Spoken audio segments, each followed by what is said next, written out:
For every time that Drake drops something new, there seems to be a polarizing conversation around its quality.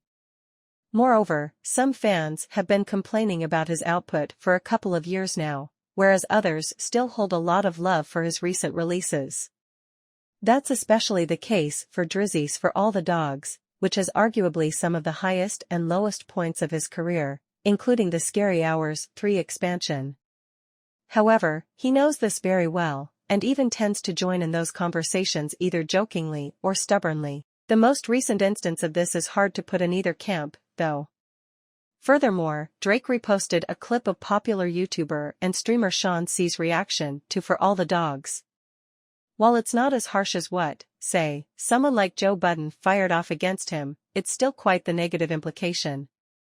Basically, Shawn remarked that very few of the Toronto superstar's fans actually care about the vague people that he's rapping about and complaining about. When it comes to content matter, he just doesn't find him to be very interesting, and believes he's too deep in his own mythologized legend status to acknowledge that what he raps about is irrelevant to most of his listeners. Of course, it's not like artists always have to cater to whatever the fans want to hear, it's their expression, after all. But Shawn C's comments are actually quite common among Drake discourse, and this can't be the first time that the 37-year-old has faced these critiques head-on. Still, it's unclear whether he's just laughing at Shawn's assessment and commentary, or being a little butthurt about it. Neither would be too surprising, as the OVO mogul is known to have a bone to pick with people criticizing his music. Meanwhile, it's quite amusing to see artists interact with listeners in this way, whether it's with positive or negative connotations.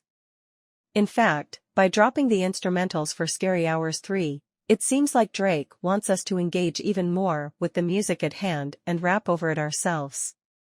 It's a nice challenge, but if he has anything bad to say about any rendition of it, then he'd better be ready for some return fire. For more news and the latest updates on